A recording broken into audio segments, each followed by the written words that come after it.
meneror kebebasan berpendapat.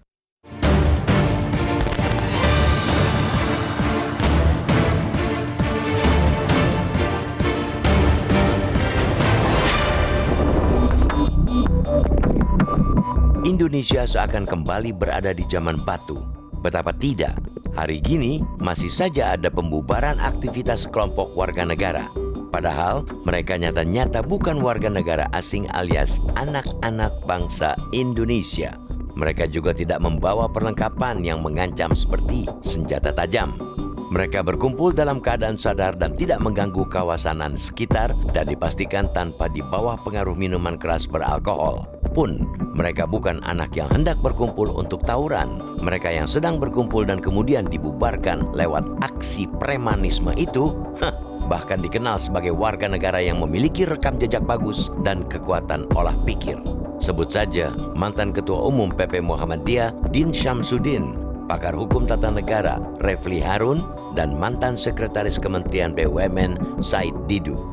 Mereka berkumpul di sebuah hotel di kawasan Kemang, Jakarta Selatan untuk diskusi bersama Forum Tanah Air atau FTA bertajuk Silaturahmi Kebangsaan Diaspora bersama tokoh dan aktivis nasional pada Sabtu 28 September lalu.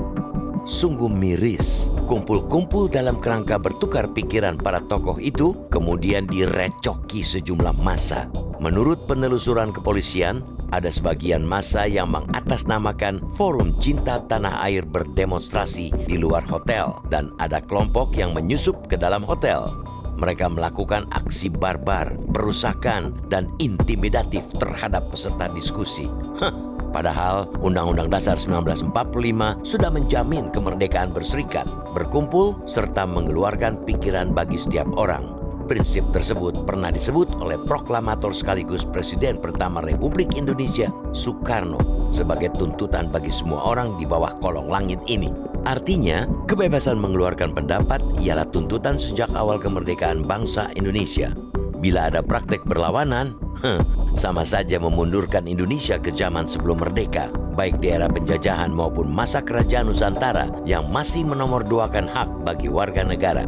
Masa ketika warga butuh persetujuan dari kaum penjajah untuk berkumpul di tanah mereka sendiri.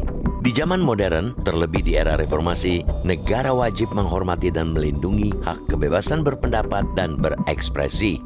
Apalagi sebagai bagian dari warga dunia, Indonesia telah meratifikasi Kovenan Internasional tentang hak sipil dan politik. Ini berarti Indonesia telah mengakui hak setiap orang untuk berpendapat tanpa campur tangan, kebebasan mencari, menerima, dan memberikan informasi dan pemikiran. Betul bahwa kebebasan berpendapat warga negara seringkali berujung menyakitkan bagi kalangan penguasa yang alergi kritik. Terlebih bila pendapat itu datang dari kelompok kritis yang selama ini kerap mengkritik pemerintah atau penguasa dengan argumentasi-argumentasi wahid mereka.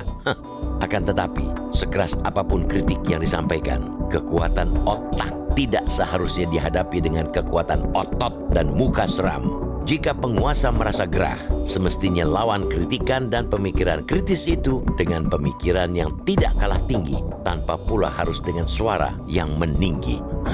Dalam konteks ini, kita patut mengapresiasi langkah cepat polisi yang langsung menangkap dan menetapkan sejumlah tersangka pembubaran diskusi tersebut.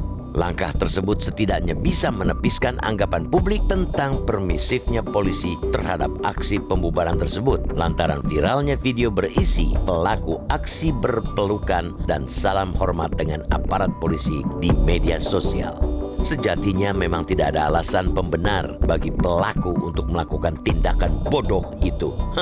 Masyarakat pun tidak ingin polisi dipandang sebagai bagian atau setidaknya membiarkan aksi pembungkaman terhadap prinsip kebebasan berpendapat itu.